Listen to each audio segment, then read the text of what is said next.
হাফেজ সাহেব, মসজিদের সম্মানিত ইমাম সাহেব, তৎসহ এই মহল্লার বিভিন্ন বয়সের সুধী শ্রোতা মণ্ডলী,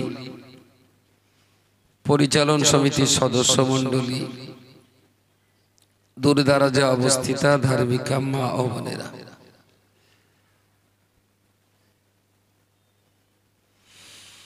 আল্লাহ শুকর গুজার হচ্ছি, প্রিয় রাসূল সাল্লাল্লাহু আলাইহি ওয়াসাল্লামের প্রতি দরুদ ও সালাম নিবেদন করছি।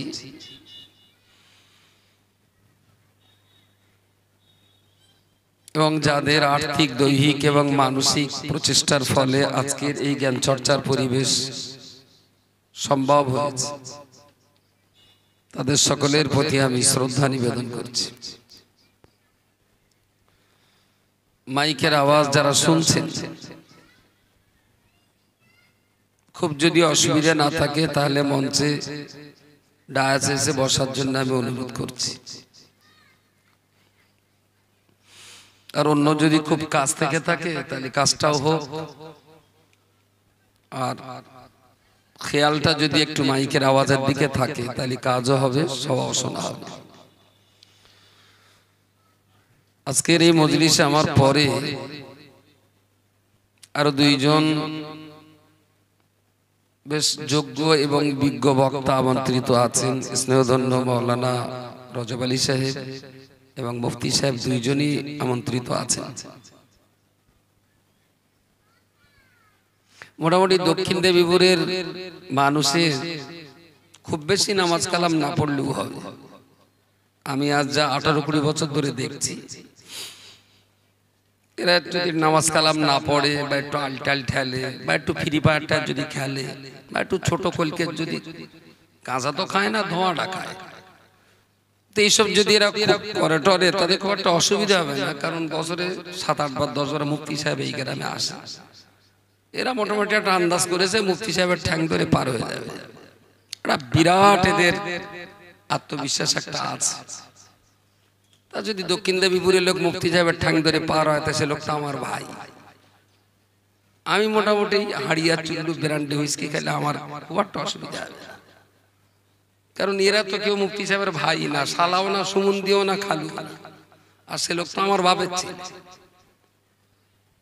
এরা যদি পার পায় তাহলে আমি যত পাপই করি না কেন, ও লোকের ঠ্যাং ধরে আমি আগে পার হবো, আর ও লোকও বসবে যে দক্ষিণ দেবীপুরের লোক পার করবো কেন, আগে আমি ঘরের লোকটা পার করি। অ্যাকচুয়ালি এই ভাবনা যদি কারোর ভিতরে কাজ করে থাকে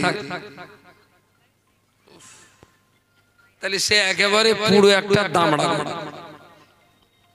থাড়ো দামড়া, যে আমি অমুকে ধরে পার হব। ওয়ালা তাজিরু ওয়াজিরাতুন উযরা উখরা ওয়া মা কুননা মুআযযিবিনা হাত্তা নাবআসা রাসূলা। আপনারা না পড়লেও হবে, আমরা এসে মাঝে মাঝে পড়ে শুনিয়ে দিয়ে যাবো, ওতেও চার্জ দিয়ে নেবেন, আবার 6 মাস চলবে। আর এর ভেতর তো মুফতি সাহেব 2-3 বার আসবে। কোরআন শরীফ আপনারা না পড়লেও চলবে, পড়ার দরকার নেই সবার। আর বছরে একবার করে ওই পঞ্চায়েতের ট্রেড লাইসেন্স 6 বারাতের দিন ইমাম সাহেব বাড়ি বাড়ি গিয়ে সব রিনিউ করে দিয়ে আসবে, ওতেই চলে যাবে, কোনো অসুবিধা নেই। ওয়ালা তাজিরু ওয়াজিরাতুন উযরা উখরা, একজনের পাপের বোঝা আর একজনের গাড়ে চাপিয়ে দেওয়া হবে না। যার পাপ তাকেই বয়ে বেড়াতে হবে। ছেলের দায়িত্ব বাপ নেবে না, বাপের দায়িত্ব ছেলে নেবে না, স্বামীর দায়িত্ব স্ত্রী নেবে না, স্ত্রীর দায়িত্ব স্বামীও নেবে না। যার বোঝা তাকেই বয়ে বেড়াতে হবে। يوم يفر المرء من أخيه وأمه وأبيه وصاحبته وبنيه لكل امرئ منهم يومئذ شأن يغنيه। হাসরের মাঠে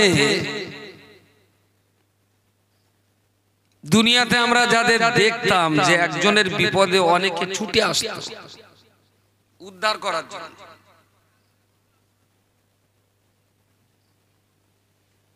এই থাক থাক কিছু লোক ঘুরুক, তাহলে গ্রামের কিছু সিআইডির লোক অফিসার না থাকলে হয়, কিছু মাথার তো মাথা ঘুরুক, কোথায় কিরকম সুবিধা অসুবিধা আছে না আছে ঘুর গেলে মানের ব্যাপারটা পারত, কিছু সিআইডি দরকার আছে গ্রামে। তো হাসরের মাঠে কি ঘটবে আর দুনিয়ায় কি ঘটছে এটা আমরা দেখছি। রাস্তায় যদি আল্লাহ না করুন কোন মানুষ অ্যাক্সিডেন্ট হয়, আত্মীয় অনিত্মীয় অনাত্মীয় পরিচিত অপরিচিত, হিন্দু না মুসলিম, খ্রিস্টান না বৈদ্য, চোর না মাতাল, এসব কেউ দেখে না, শুধু দেখে একটাই লোকটা বিপদে পড়েছে শিগগির চল। কেউ না কেউ ধরে হসপিটালে নিয়ে যায়, কেউ না কেউ ধরে ভ্যান ভাড়াটা দিয়ে দেয়, কেউ না কেউ মাথায় একটু পানি দেয়, কেউ না কেউ দোকান থেকে দুধ এনে ওর গালে। এগুলো আমাদের সমাজে আমরা দেখছি। আচ্ছা, হাসরের মাঠে কেউ যদি এরকম বিপদে পড়ে, কেউ কি একটু গালে দুধ টুধ দেবে? হ্যাঁ, কেউ? মা দেবে নিশ্চয়ই। মা মা রাত্রির গলা জড়িয়ে ধরে ভাবি যখন আই লাভ ইউ বলো, ভাবি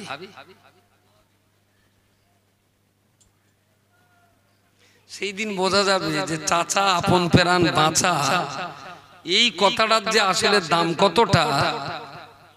দক্ষিণ দেবীপুরে বসে ওই কথার দাম বোঝা যাবে না, ওটার দাম বুঝতে গেলে একটু হাসর পর্যন্ত অপেক্ষা করতে হবে। ইয়াফিরুল মারউ মিন আখিহি ওয়া উম্মিহি ওয়া আবিহি ওয়া সাহিবাতিহি ওয়া বানি।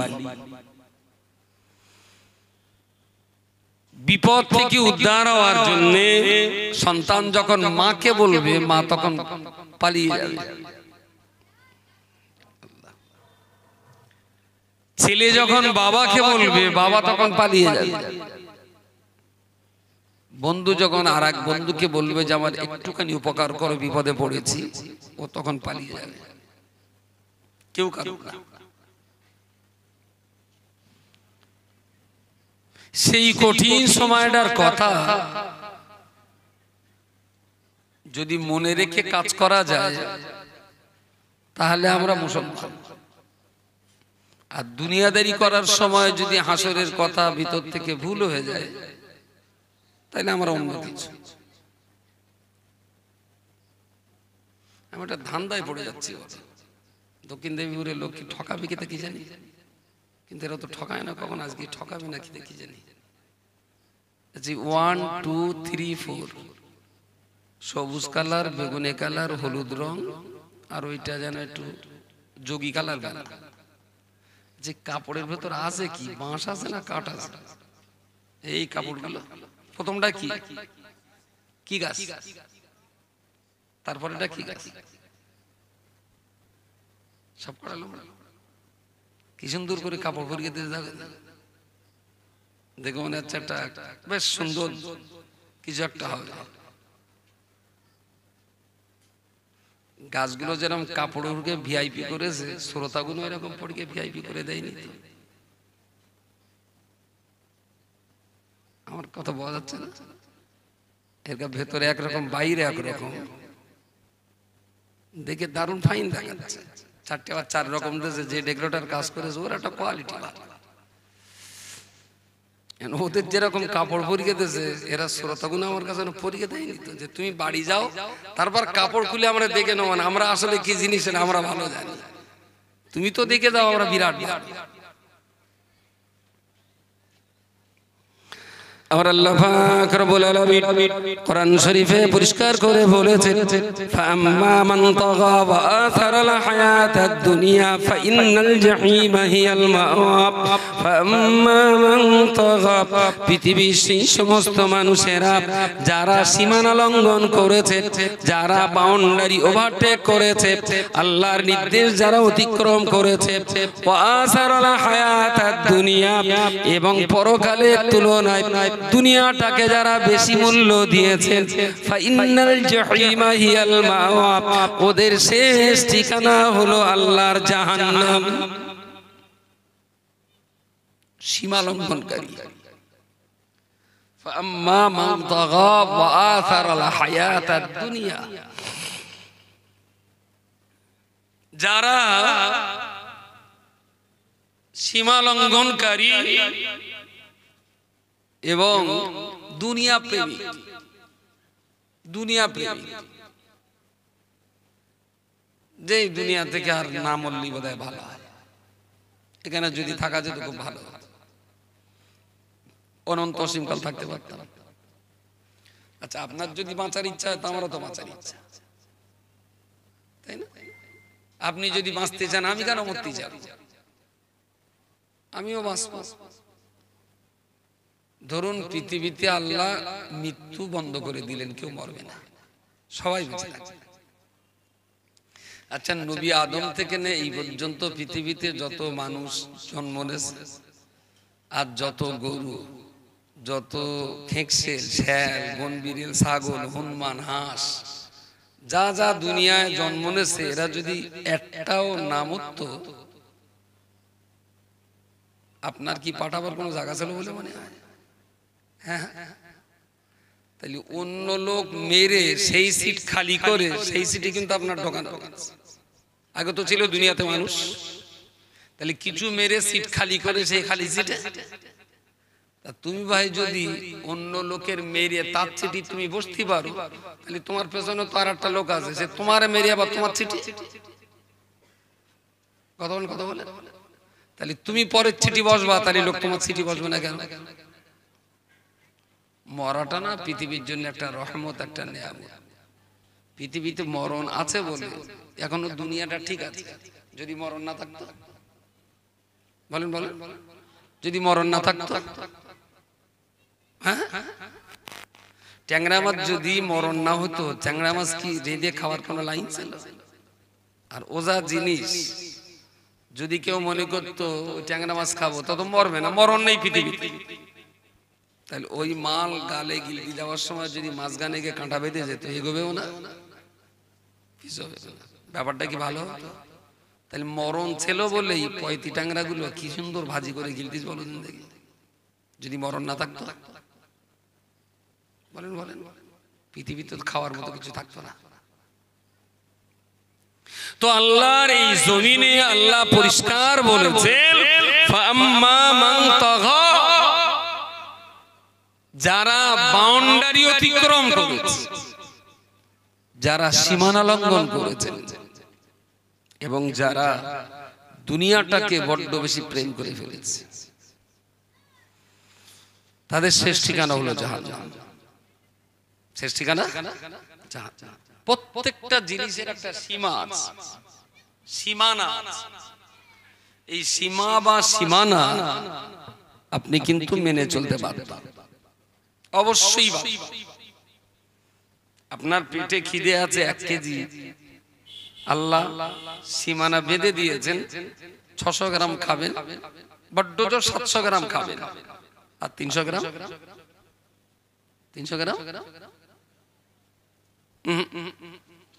300 পানি, 300 খাবার, 300 খালি। 3 ভাগের 1 ভাগ খাবার, 1 ভাগ পানি, আর 1 ভাগ খালি। এটা হলো সীমানা, বর্ডার। এখন যদি আপনি মনে করেন যে আমার টাকা আমার পেট, আমার জুতি আমি খাবো, এখানে আল্লাহর কি বলার আছে? তাহলে তারা সীমানা লঙ্ঘনকারী। আর সীমানা লঙ্ঘনকারীর শাস্তি আমরা তো ভালোই বুঝে নিয়েছি। একেবারে মিনাল মাহাদিল আল্লাহ, মায়ের কোল থেকে আর কবর পর্যন্ত খাওয়া, পেওয়া, আমাল, ইবাদত,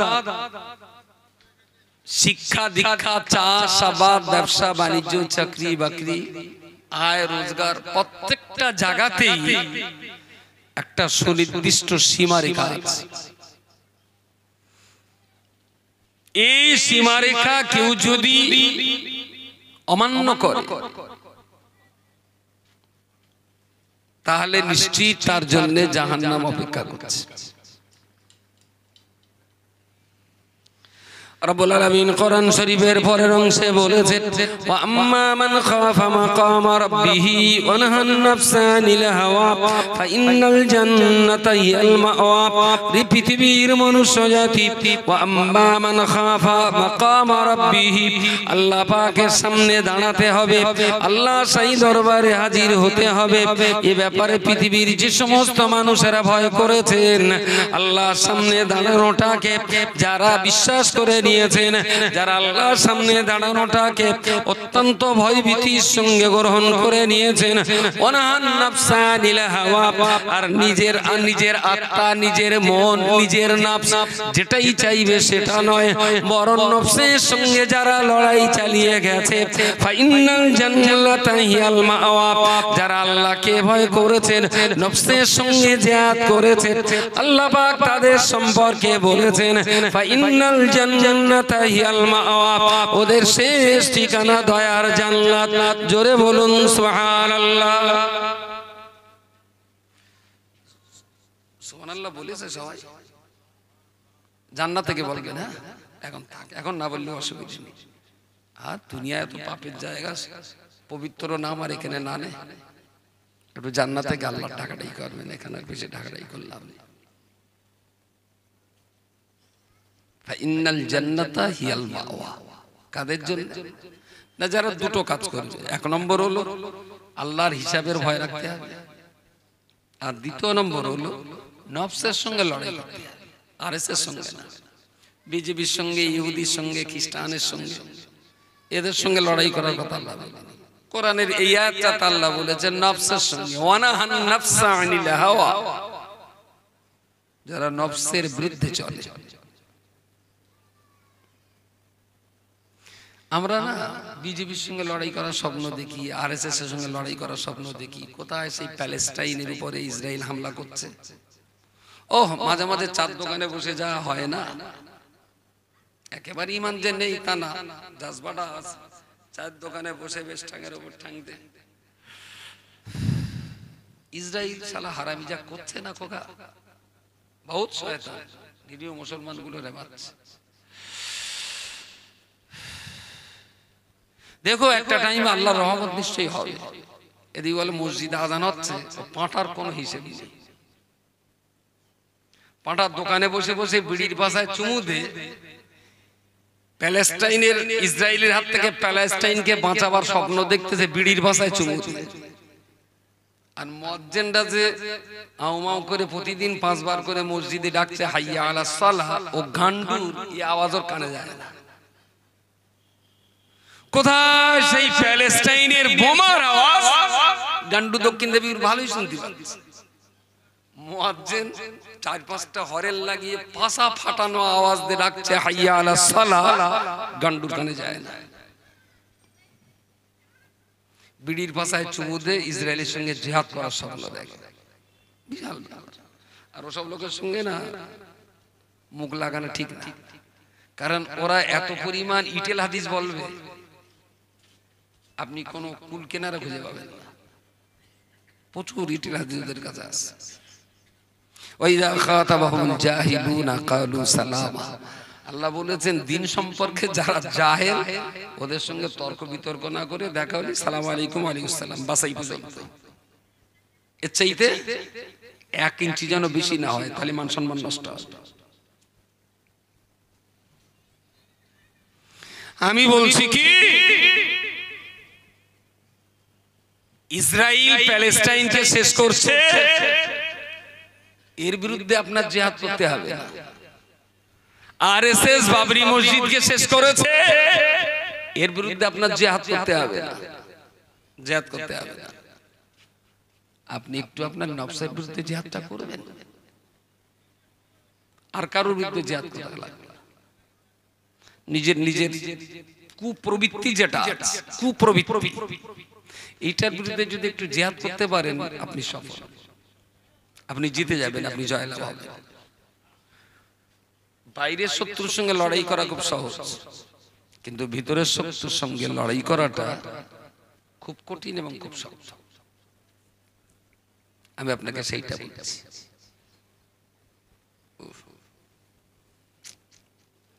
তো আমরা যারা ইসলাম ধর্ম অবলম্বী মুসলিম, যদি একদিক দিয়ে হিসেব করা যায় আমরা কিন্তু খুব ভাগ্যবান। সত্যি সত্যি আমাদের খুব কপাল ভালো, ভীষণ কপাল ভালো যে আল্লাহ আমাদেরকে ইসলামের ঘরে পাঠিয়েছেন। সুবহানাল্লাহ বলে। যদি আল্লাহ যদি আমাদের ইসলামের ঘরে না পাঠিয়ে যদি খ্রিস্টানের ঘরে পাঠাতেন, তাহলে পিতা মাতার স্রোতের টানে প্রত্যেক রবিবারে তো খ্রিস্টানদের ওই কোথায় গির্জায় যেতে হতো, যিশুর সামনে দাঁড়িয়ে প্রণাম করতে হতো, কারণ বাপ মা তো ওই দিকে টেনে নিয়ে যেত। খ্রিস্টান ঘরে জন্ম নিলেন, জন্মটা যদি মুসলমান ঘরে আল্লাহ না পাঠিয়ে আল্লাহ যদি হিন্দুর ঘরে পাঠাতেন, তাহলে দুর্গা পুজো গেল, কালী পুজো গেল, সব তো আমাদের জাতীয় তো বলে বাপ মা টেনে নিয়ে যেত না? হ্যাঁ, টেনে নিয়ে যেত। তো আল্লাহ আমাদেরকে যে একত্ববাদের ঘরে, ইসলামের ঘরে, কোরআনের ঘরে যে আল্লাহ পাঠিয়েছেন, তার জন্য আমরা খুব ভাগ্যবান, আমাদের কপাল খুব ভালো। যদি আমরা একটু যদি বুঝতে শিখতাম, একটু যদি আমরা নিজেরা নিজেদেরকে নিয়ে যদি ভাবনা চিন্তা করতে পারতাম, মনে হয় সমাজে এত অজনসিয়াত করা লাগতো না, লাগতো না, লাগতো না। আরে অজনসিয়াত যা হচ্ছে না, হজও করে যাচ্ছি, কিন্তু ফয়সালা দিনের শেষে ন্যায্য পাওয়া না। আমার কিছু মামু আর আপনাদের কিছু মামি, এই হলো পাওয়া না।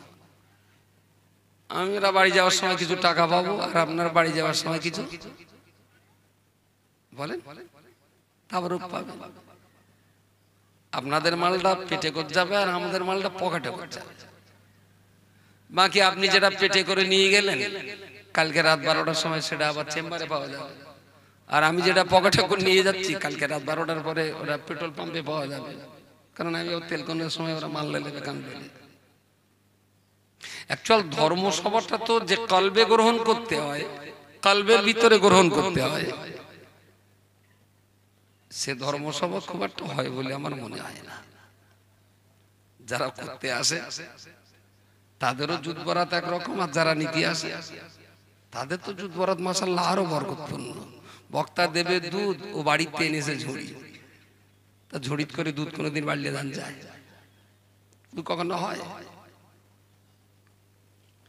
প্রিয় শ্রোতা মণ্ডলী, মনে রাখুন আল্লাহ পাক রব্বুল আলামিন আমাদেরকে বড় সৌভাগ্যবান করে, বড় পুণ্যবতী করে দুনিয়াতে পাঠিয়ে দিয়েছেন।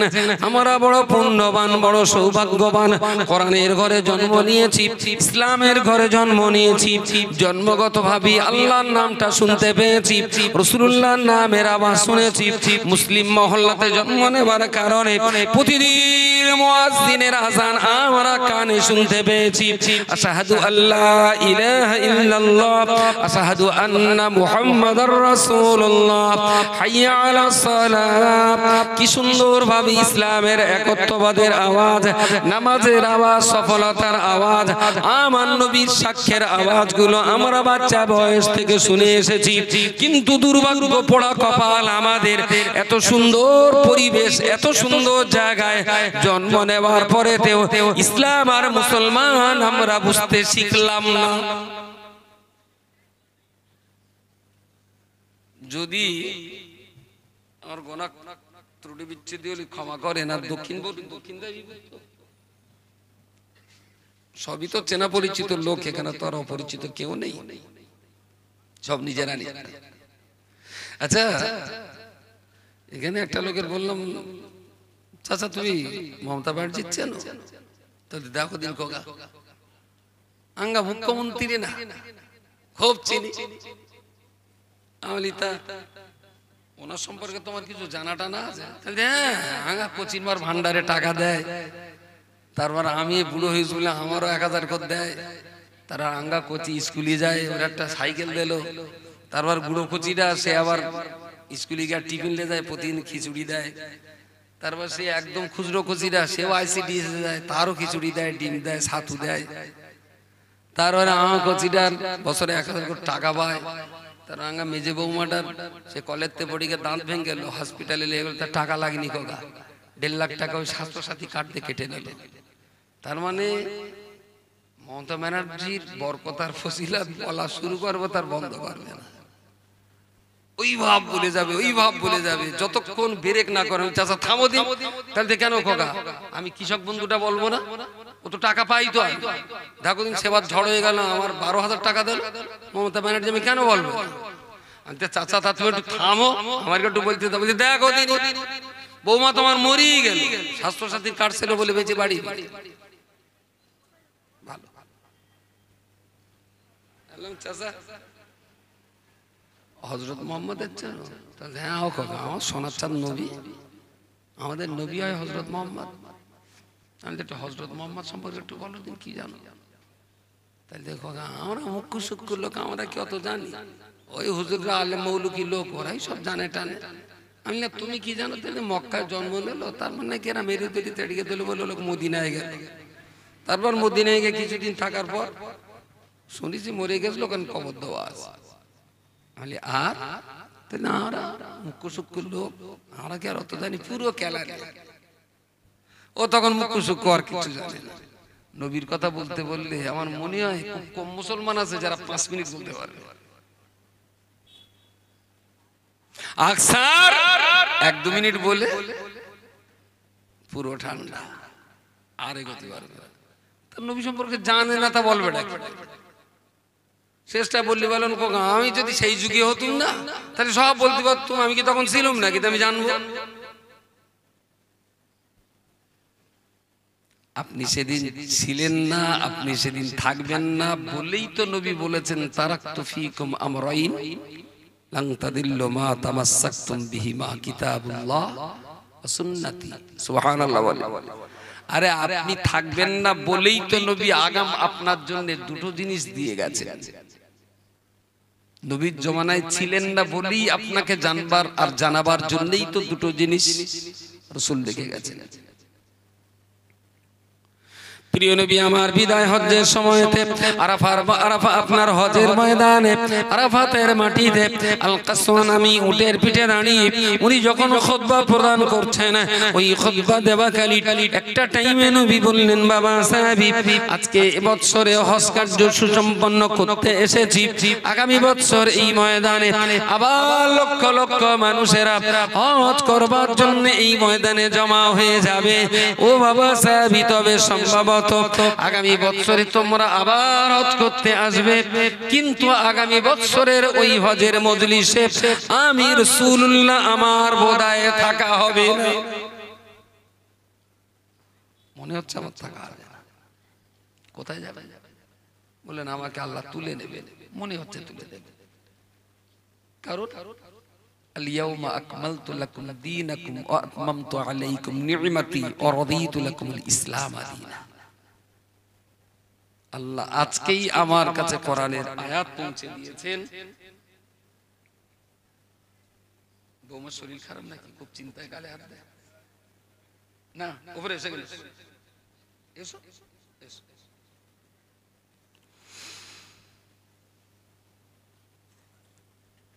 সবাই বলে ধর্মসভা জান্নাতের বাগান, কিন্তু সুমন্দিরা ঢুকতে চায় না। ধর্মসভা কি আমি বলেছি? সবাই বলে না ধর্মসভাটা? ও তো বাচ্চা মানুষ, এখনো বুঝতে শিখেনি, ওর এখনো বোঝার সময়ও হয়নি আর বুঝতে শিখেনি। কত বলছে হুজুর আঙ্গা গ্রামে একটা জান্নাতের বাগান বসবে, একটা অজব, আপনার ওটা আসতে আর কবে? আমি ফাল্গুন মাসের 23 তারিখ কি 24 তারিখ। তাহলে তখন ডায়েরি খালি আসলে লিখে নেন, লিখে নেন। তাহলে সময় করে আসবেন, তাহলে বাবা একটু খরচ খরচাটা বলে নিলে হতো। তা কত দিতে হবে? তা বলছে জানো তো আমার নতুন গাড়ি, পাকা ড্রাইভার, তা অন্তত 1025 টাকা দিও।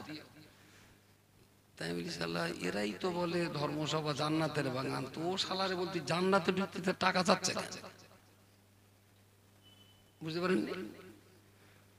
ওরাই তো বলে যে ধর্মসভা যেখানে আল্লাহ, যেখানে নবী শরীয়তের কথা আলোচনা হবে, সেটা হলো জান্নাতের বাগান।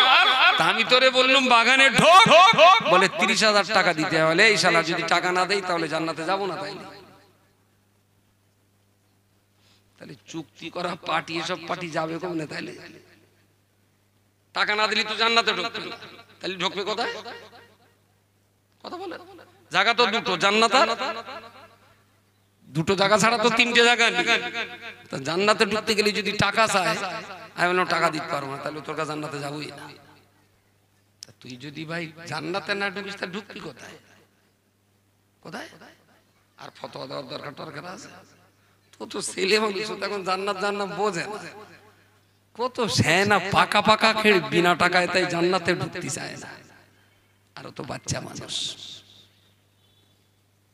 যেটা বলছিলাম যে আমরা যারা ইসলাম ধর্ম অবলম্বী মুসলিম, যদি একবার বুঝতে চাইতাম বা চেষ্টা করতাম ইসলামটা কি জিনিস, তাহলে আমাদের জীবন ধারণের মান এই রকমটা থাকতো না, আরো অনেক শান্তিপূর্ণ হতো, অনেক আনন্দের হতো, অনেক সুখের হতো, অনেক মজাদার হতো। আমরা ইসলাম বুঝতে পারি। যদি গ্রাম ভিজিট করে এক এক করে ইন্টারভিউ নেওয়া হয় যে হযরত মুহাম্মদ সাল্লাল্লাহু আলাইহি ওয়াসাল্লাম সম্পর্কে আপনি কি জানেন বলুন, ওই 1 মিনিট 2 মিনিট 3 মিনিট 5 মিনিট বলে সব ঠান্ডা হয়ে যায়। কোথায় একটা পড়েছি আজ বুখারী শরীফে না, কোথায় একটা পড়েছি যে কবরে মান রাব্বুকা ওয়া মা দীনুকা ওয়া মান নাবিয়ুকা, কেউ বলেছেন এই 3টে প্রশ্ন হবে। আবার কোন কোন কিতাবে পড়েছি 5টা প্রশ্ন হবে। এই 3টের সঙ্গে আমা ইমামুকা ওয়া মা কিবলাতুকা, তোমাদের কিবলা কি আর তোমাদের ইমাম কি। আবার কোন কিতাবে পড়েছি 6টা প্রশ্ন হবে। মান রাব্বুকা ওয়া মা দীনুকা ওয়া মান নাবিয়ুকা ওয়া মান ইখওয়ানুকা ওয়া মা কিবলাতুকা, আরেকটা কি জানো, 6টা প্রশ্ন। একটা হাদিসে বুখারীতে পড়েছি কি কোথায় পড়েছি ওইটা মনে পড়ছে না, তবে পড়েছি ঠিক কোথাও না কোথাও। সেখানে দেখছি কবরে অত প্রশ্ন হবে না, প্রশ্ন একটা, অত প্রশ্ন 3টে না 5টা না 6টা না, কবরে একটাই প্রশ্ন। কি প্রশ্ন? প্রিয় নবী মুহাম্মদুর রাসূলুল্লাহ সাল্লাল্লাহু আলাইহি ওয়াসাল্লাম তিনি সাহাবীদেরকে লক্ষ্য করে বলেছেন, বাবা সাহাবী, আল্লাহ পাকের বান্দা ইন্তেকাল করবে, গোসল করবে, কাফন গোসল করানো হবে, কাফন দেওয়া হবে, জানাজা নামাজ পড়িয়ে কবরে দাফন করে দেওয়ার পরে ওই বান্দার কবরে একটা মানুষের চেহারা দেখিয়ে বলা হবে, মা কুনতা তাকুলু বিহাযার রাজুল, মা কুনতা তাকুলু বিহাযার রাজুল। ও আল্লাহর বান্দা বলো এই মানুষটার সম্পর্কে তুমি কি জানো? কাকে দেখানো হবে? রাসূলুল্লাহ সাল্লাল্লাহু আলাইহি ওয়াসাল্লামকে দেখানো। এই দেখানোটা নিয়ে অনেক রকমের ব্যাখ্যা বিশ্লেষণ হয়েছে। কেউ বলেছেন নবীর ছবি দেখানো হবে, কেউ বলেছেন না, মাটির তলা দিয়ে ওনার কবর আর রাসূলের মাজার, ওই কবরবাসী ওর কবর থেকে ডাইরেক্ট মদিনাতুল মুনাওয়ারাতে রাসূলুল্লাহর কবরের চেহারা দেখানো হবে। আবার কোন ব্যাখ্যাকাররা বলেছেন না, যারা প্রকৃত অর্থে আশিকানে রাসূল, প্রিয় রাসূলের সরাসরি সেই সমস্ত কবরে নিয়ে যাওয়া, একদম ডাইরেক্ট থেকে জিজ্ঞেস করা,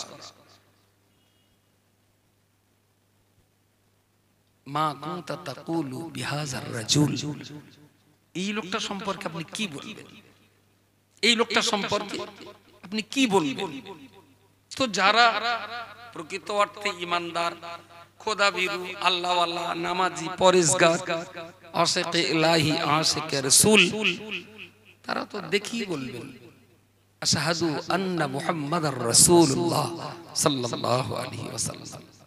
প্রথমেই বলবে আমি সাক্ষী দিচ্ছি যে ইনি হলেন আল্লাহর নবী মুহাম্মদ মুস্তাফা সাল্লাল্লাহু আলাইহি ওয়াসাল্লাম। বলুন সকলে সুবহানাল্লাহ। আর কোনো প্রশ্ন লাগবে? নবীকে চিনে ফেলেছেন মানে আল্লাহ এক, এটা ও লোক নিশ্চয়ই জানে। ইসলাম ধর্ম ও নিশ্চয়ই জানে। কাবা কেবলা সে নিশ্চয়ই জানবে। তো একটা প্রশ্নের উত্তর দিয়েছে মানে সব প্রশ্নের উত্তরও জানা আছে।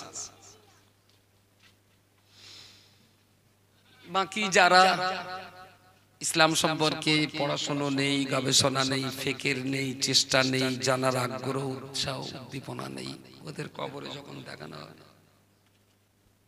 তাই তো কই নল্লি হাট করে তো দেখিনি তো কোনোদিন। তারপর ছেলে বেঁধেছি গাছারি ভাবলে সেখানেও তো কোনোদিন দেখিনি। খোকা আমি চিনতে পারলাম না, কপাল শেষ। শুরু হবে 37 নম্বর মুকুদ্দে। হারামখোর সৃষ্টি জগতের শ্রেষ্ঠতম নেয়ামত তুমি মুহাম্মদুর রাসূলুল্লাহকে চিনতে পারোনি মানে তোমার দুঃখ দুর্দশার আর কোনো শেষ নেই। একটাই প্রশ্ন হবে, আর ওই প্রশ্নে যে জবাব দিতে পারবে সব প্রশ্নই তার জানা থাকবে। আর ওই প্রশ্নটাকে কেউ যদি জবাব দিতে না পারে তাহলে কোনো প্রশ্নের উত্তর তার জানা নেই। একটাই প্রশ্ন। প্রিয় শ্রোতা মণ্ডলী, তাহলে আমি কি বলতে পারি না যে নবীকে কবরে দেখিয়ে জিজ্ঞেস করা হবে মা কুনতা তাকুলু বিহাযার রাজুল, এই মানুষটা সম্পর্কে আপনার বক্তব্য কি? তাহলে এই বক্তব্যটা স্পষ্ট করার জন্য প্রতি 24 ঘন্টার ভিতরে প্রতি 24 ঘন্টা আপনি চাষাবাদ করবেন, ব্যবসা বাণিজ্য করবেন, চাকরি বাকরি করবেন, আপনি আপনার সন্তান সন্ততির দেখভাল করবেন, জলকর করতে হবে, ইটভাটা চালাতে হবে, দোকান চালাতে হবে, বিড়ি করতে হবে, তার মাঝখানে আবার আত্মীয় স্বজনের দেখভাল করতে হবে। ওগো আল্লাহর বান্দা, তার ভিতরে প্রতি 24 ঘন্টা টাইমের ভিতরে এমন 5টা মিনিট কি আপনার হয় না যে 5 মিনিট আপনি আল্লাহর জন্য ভাববেন, যে 5টা মিনিট আপনি আপনার নবীকে নিয়ে ভাববেন, যে 5টা মিনিট আল্লাহর দেওয়া কোরআন নিয়ে আপনি ভাববেন, যে 5 মিনিট আপনি ইসলাম ধর্ম নিয়ে আপনি ভাববেন, তাহলে সর্বমোট আল্লাহর জন্য 5 মিনিট, নবীর জন্য 5 মিনিট, ইসলামের জন্য 5 মিনিট, কোরআনের জন্য 5 মিনিট। প্রতিদিন মুসলমানের বাচ্চা অনলি 20টা মিনিট একটা জায়গায় বসে ইমাম কিংবা আলিম, হাফিজ কিংবা মাওলানা একটা মানুষের কাছে বসে যদি প্রতিদিন 20টা মিনিট টাইম দিয়ে যদি আল্লাহ, নবী, কোরআন আর ইসলাম নিয়ে যদি ভাবতে পারতাম, যদি আমরা গবেষণা করতে শিখতাম, যদি এর জন্য মাত্র 20টা মিনিট সময় ব্যয় করতাম, কসম খোদার করে বলছি আজকে আপনার মতন বান্দাকে চটে বসে আব্দুল মাতিনের বক্তব্য শোনার প্রয়োজন ছিল না। কারণ মাতিন এখানে যা বলবে তাও অনেক আগেই আপনার জানা আছে, কোনো অসুবিধা নেই। তো এই ওয়াসনা তো ফরজ না ওয়াজিব না, মুস্তাহাব। কত লোক তো বাড়ি ঘুমোচ্ছে, কেউ ফতোয়া দিতে পারবে না জজ না শুনলে হারাম হবে বা গুনাহ হচ্ছে। only 20 minutes, 24 ঘন্টা দিন রাত, 23 ঘন্টা 40 মিনিট আপনি কাজে লাগান, আপনার যা মন চায়। 20টা মিনিট অন্তত ইসলামের জন্য দেন, নবীর জন্য দেন, আল্লাহর জন্য দেন। আমি কি বিরাট চাপ দিছি? বিরাট চাপ। প্রতিদিন কত টাইম বলুন দিন অপচয় নষ্ট করছেন। এখানে যতক্ষণ আছেন মাশাআল্লাহ, আমি তো খুব গর্ব করে বলতে পারি যে এই টাইমটা কেউ অপচয় করছে না, টাইমটা কাজে লাগছে।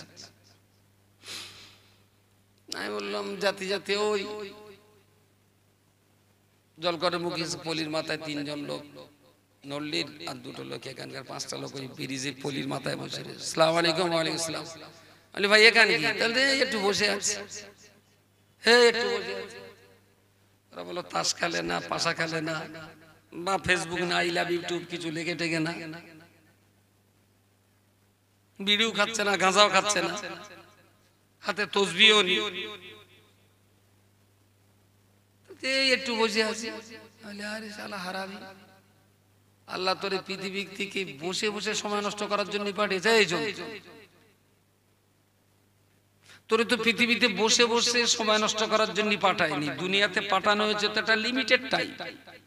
জন্ম থেকে মরণ টাইম বাঁধা আছে না? টাইম বাঁধা আছে না? এ তো নির্ধারিত টাইম। 1 মিনিট সময়ের দাম কত?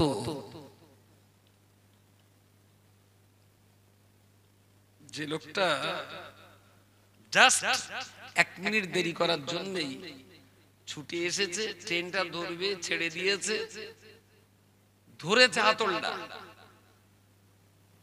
স্লিপ কেটেছে একদম ট্রেনের তলায়।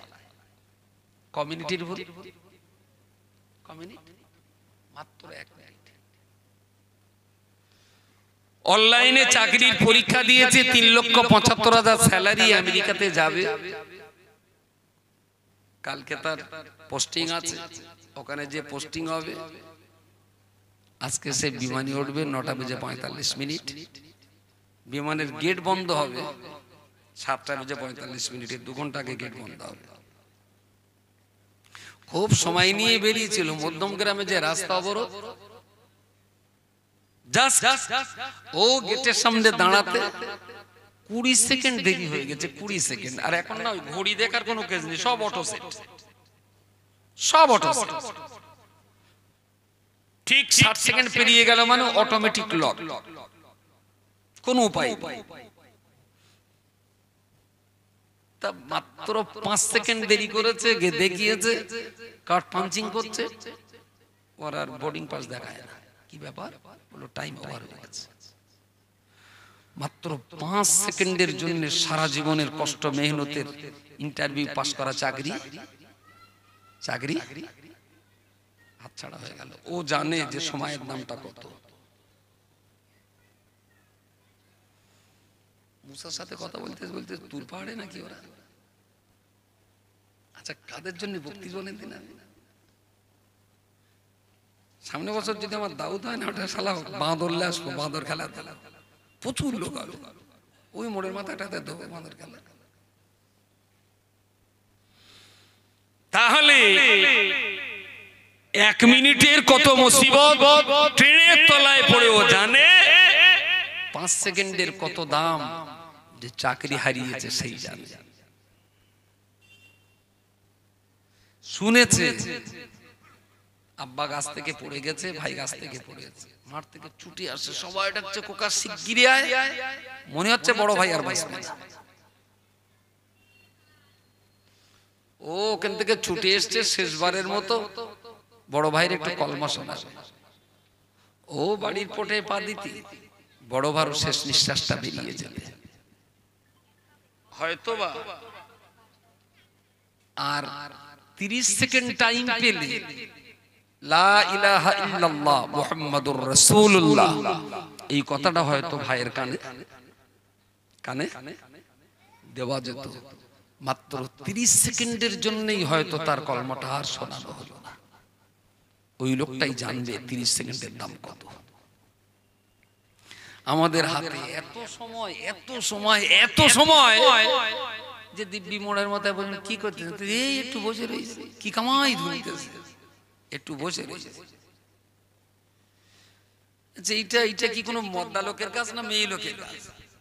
যে বেকার বসে সময় নষ্ট করছি, এটা কি কোনো মানুষের কাজ যে বেকার সময় নষ্ট করছি আমি?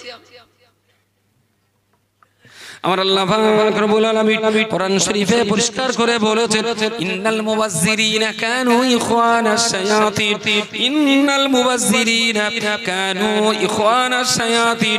আল্লাহ পাক বলে দিয়েছেন, বান্দারে, পৃথিবীর যে সমস্ত বান্দারা অপচয় যারা নষ্ট করে, অপচয় নষ্ট করে, কি নষ্ট সেটা আল্লাহ বলেননি। টাকা নষ্ট না, পানি নষ্ট, সময় নষ্ট না, বাড়িঘর নষ্ট, আল্লাহ কোন জিনিসের নাম উল্লেখ করে বলেননি। তিনি শুধু বলেছেন ইন্নাল মুবাজ্জিরিন, কেবলমাত্র বলেছেন অপচয় নষ্টকারী। কানু ইখওয়ানাশ শায়াতিন, যারা অপচয় নষ্ট করে তারা হলো ইবলিস, শয়তানের ভাই। আচ্ছা, এখানে তো একটা কাজ হচ্ছে না? নিশ্চয়ই এই পার্টি মিছিল করে যা যাচ্ছে, ওরা বলে একটা কাজে যাচ্ছে, ওইটা নিশ্চয়ই দামি কাজ। বলেন ওটা নিশ্চয়ই চেয়ে দামি কাজ, তাহলে এইটা ফেলে ওটা যাবে। মানুষ তো সবসময় লাভ করে, আর আমিও লাভ করবো।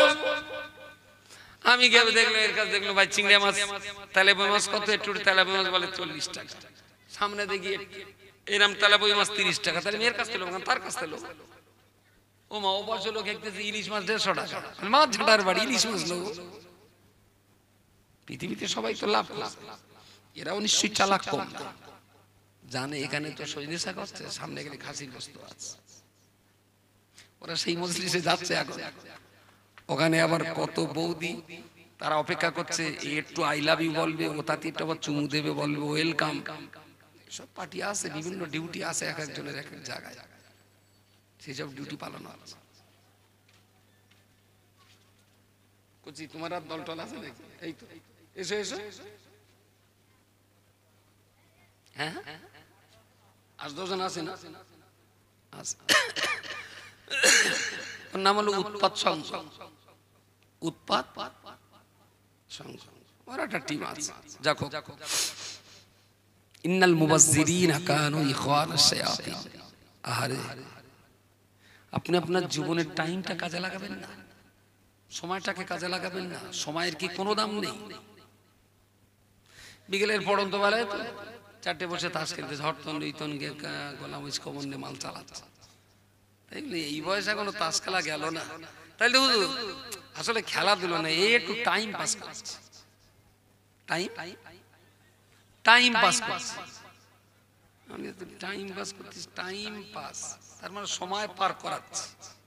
তাহলে তোর হাতে প্রচুর সময় আছে, তার টাকা যা যা যাবানি আমার যাবানি, আমি 50 গ্রাম ফলিডল তেলানি তুই খেয়ে, তোর হাতে যখন সময় পার হচ্ছে না, তাই এক্ষুনি তুই আজরাইলি ডাক ডেকে বল আমি চলে যাবো, এখানে থাকতে ইচ্ছা হচ্ছে না।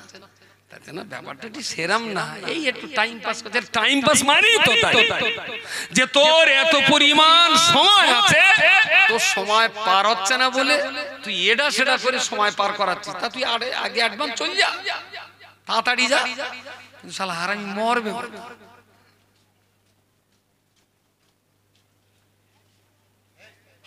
যাক, ওদের দোষ দিলে হবে না, তোরা তো বাচ্চা মানুষ, ওরা তো বাচ্চা বাচ্চা মানুষ, ওরা তো বসবে। যারা আটগড়ি পাঠিয়ে সেইগুলো ধরে, কোচিদের ধরে লাভ নাই। ইন্নাল মুবাজ্জিরিন কানু ইখওয়ানাশ শায়াতিন।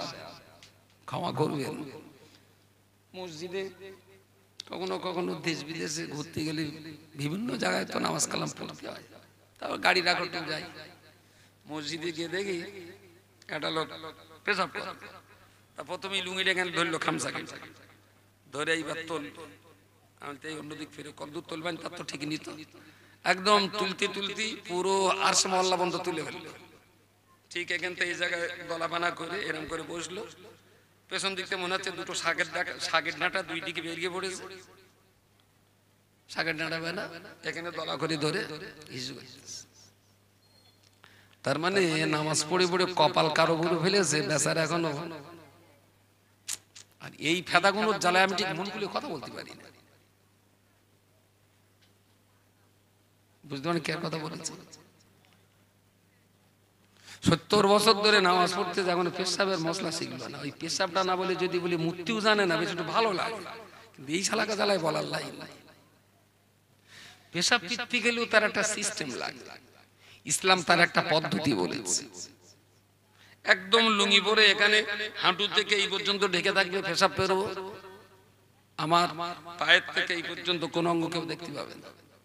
আর ওসব লোকের একদম পুরো এখানে না তুললি, আমি লয় দেখো আমি যেরকম ফেলো দিই, ওরা যদি দেওয়া হয় না তাহলে সব মাল জাল ওই কোসড়ের ভেতর থেকে যাবে, কিছু বাইরে যাবে। ওর জন্য প্র্যাকটিস লাগে। গেল অজু করতে বসে পেটটা প্রথম খুলে দিলে, দে হাতটা ধুয়ে এইবারে খুব খুব মস্তি করে দাঁত ঘষতেছে, আর ওদিকে পানি মনে হয় শালা ঝেটকে লোবো নাকি আগে। তুই অপচয় পানি নষ্ট করতে, তুই এখনো পানির দাম বুঝলে তুই নামাজ মারাতে এইছিস। বন্ধ করতে কত আর মিটার উঠবে খোকা, ওর মিটারের দাম, কিন্তু পানির দামটা বুঝলো না। ও ও জন্তু যদি ইমাম হোসাইনের সঙ্গে কারবালায় থাকতো তাইলে বুঝতে পারতো এক আজলা পানির দাম কত। পানি ব্যবহার আপনি করুন, কিন্তু অপচয় করার অধিকার এই আকাশ থেকে বৃষ্টি হয়, তা এই আসমানের পানিটা এত চকচকে, এত পরিষ্কার, এত নির্মল। এখনো মাঝখানে আমি আকাশের পানি খাই, বর্ষাকালে যা ধরে রেখে দিয়েছি। কলের পানি, ফিল্টার পানি আমার গালে ঠিক ভালো লাগে না। আকাশের পানির টেস্ট ভালো, ভাতও ভালো হয়, রান্না বান্না করার তরকারিও খেতে ভালো লাগে। তো কখনো কখনো রাত 12টায় যদি পানি আসে না, কিন্তু জিজ্ঞেস করি, বলি ডিশ টিশ খালি আসতে? হ্যাঁ। আমার মনে হচ্ছে এত পানি নষ্ট হচ্ছে, খানিকটা ধরে নেই, আবার রেখে দিলাম। এর ভিতরে কেউ আছে আকাশে পানি খেয়ে বাটি? কেডা? একজন। আচ্ছা, একজন। আর দুজন? হ্যাঁ, ভাত রান্নার জন্য, ফরজ গোসলের জন্য ওই পানিটা খাবে। তবে যেন আবার গাছ থেকে পড়ে আসছি সেটা যেন আবার খাবেন না। বগে যদি পায়খানা করে রাখে, পেট লাভি, যেন আমার দোষ না। ফাঁকা জায়গায় ডিশ পেতে দেবেন, ও পানি ভাত রান্না বলে না, খেয়ে দেখবেন একবার।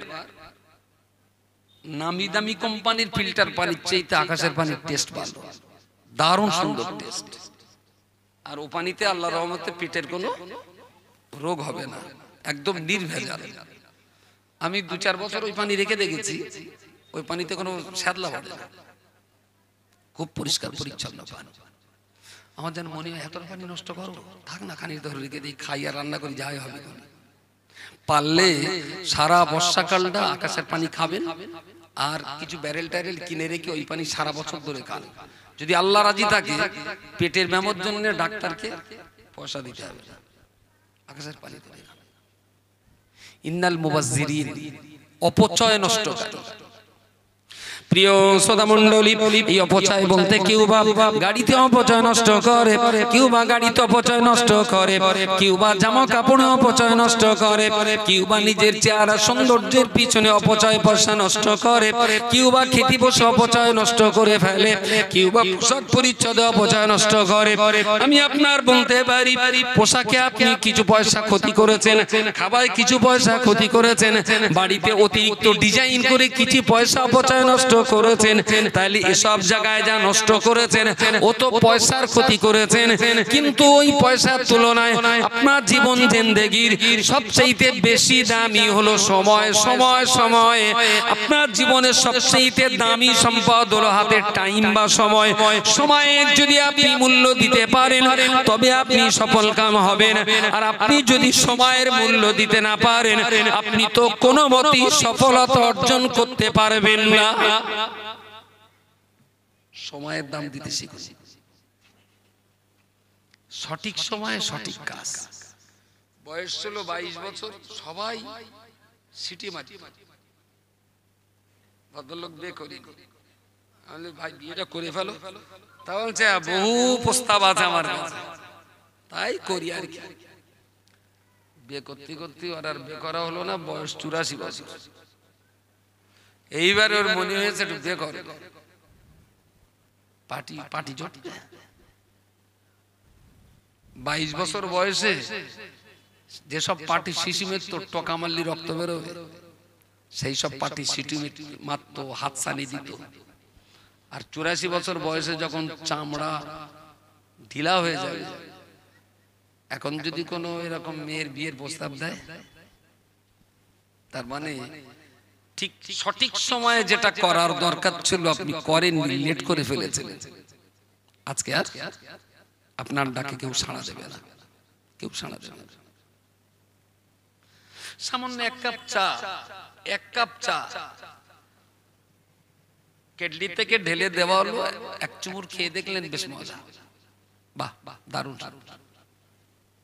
গল্প করতে করতে 15 থেকে 20 মিনিট দেরি হয়ে গেছে। চা গালে দিয়ে দেখলেন সে শালা ডাল উঠে গেছে একদম। দেরি করেছেন কতদিন, কতক্ষণ, কত 15 মিনিট। আচ্ছা, যে নামাজটা ফরজ হয়েছিল 14 বছর বয়সে, সেই নামাজটা যদি 54 বছরে পড়ে, 15 মিনিট দেরিতে চা যদি অখাদ্য হয়ে যায়, তাহলে 40 বছর দেরিতে নামাজ কি আর খাদ্য আছে বলে মনে হয়? নামাজ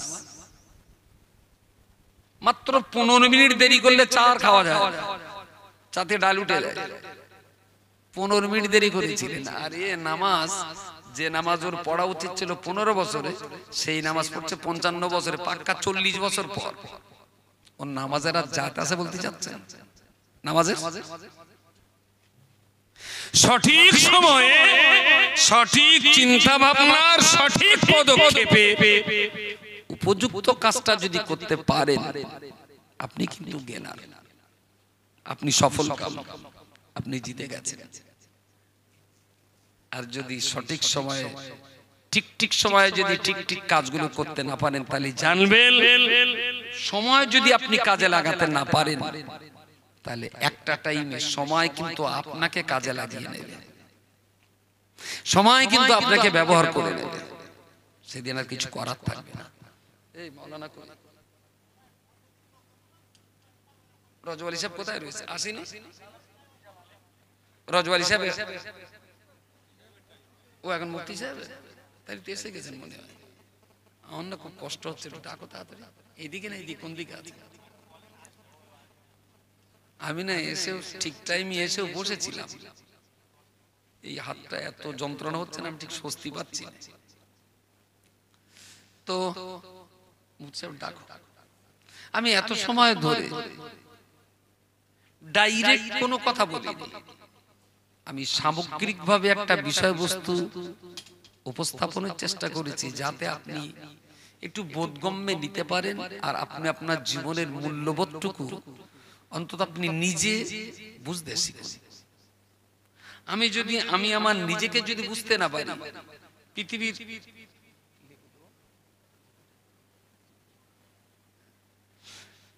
আমি যদি আমাকে না চিনি, পৃথিবীর লোক কেন আমাকে চিনি? আমি যদি আমাকে বিশ্বাস না করি, তাহলে দেবীপুরের লোক কেন আমার বিশ্বাস করতে যাবে? আমি যদি আমার উপরে আস্থা রাখতে না পারি, তাহলে দেশের জনগণ কেন আমার উপরে আস্থা রাখতে যাবে? আমি বলছি কি, আপনি একটু আপনাকে চেনার চেষ্টা করুন। আপনি কিন্তু খুব ভাগ্যবান, আপনি কিন্তু অনেক দামি, আপনি কিন্তু অনেক মানি, আপনার কিন্তু অনেক মর্যাদা আছে। আপনি একটু নিজেকে চিনতে শিখুন, একটু নিজেকে বুঝতে শিখুন। অনলি 20 মিনিট প্রতিদিন টাইম একটু কালচারের জন্য ব্যয় করুন, দেখবেন ভাগ্য পাল্টে যাবে, তকদির পাল্টে যাবে, ইহকাল বেঁচে যাবে, পরকাল বেঁচে যাবে। আল্লাহ আমাদের সেই সমতি দান করুন। মুফতি সাহেব দুটো কথা বলবেন, তারপরে রজওয়ালি সাহেব বলবেন, তারা আরো অনেক দামি কথা বলবেন, তাদের কথাও শুনতে হবে। তবে যে যত দামি কথাই বলুক না কেন, আসলে পাত্র যদি ফুটো হয়, ফুটো বলে না, কি বলে, কি বলে? হ্যাঁ, সাদা বলে। হ্যাঁ, ঠিক আছে। তো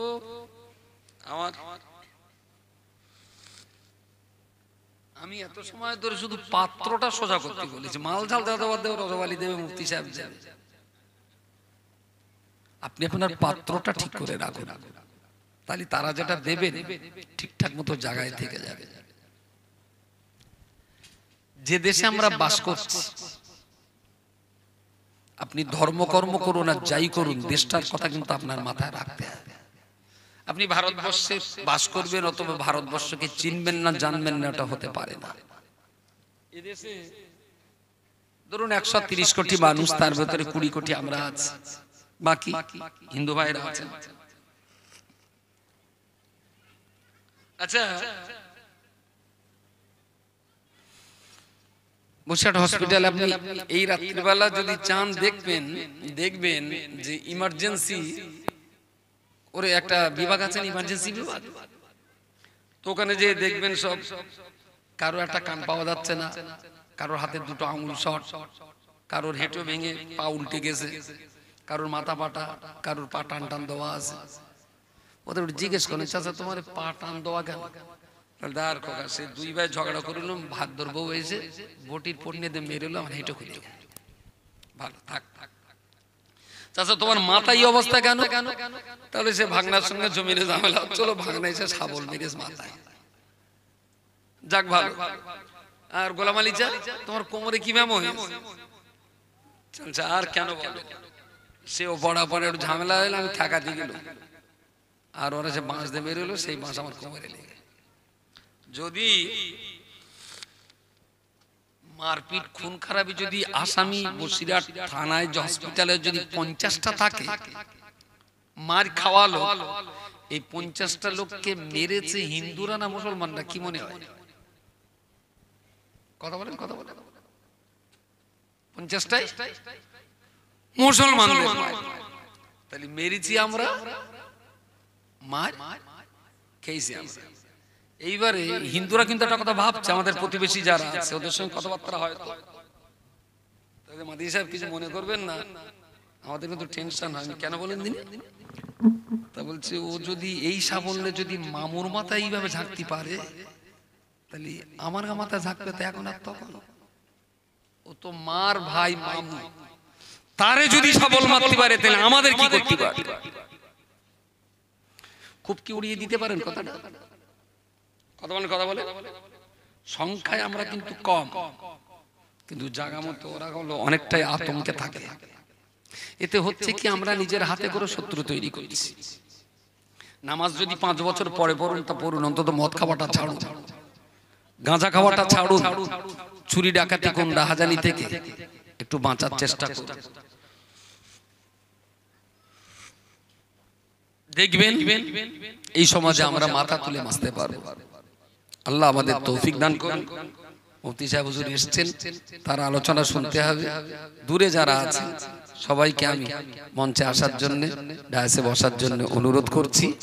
আর আবার ইসালে সাহেব তো বইকারা মাদ্রাসার সামনে অগ্রহণ মাসের 10 তারিখে মুফতি সাহেব নিশ্চয় বলবেন, একটু যাবেন সবাই। আসসালামু আলাইকুম ওয়া রাহমাতুল্লাহ।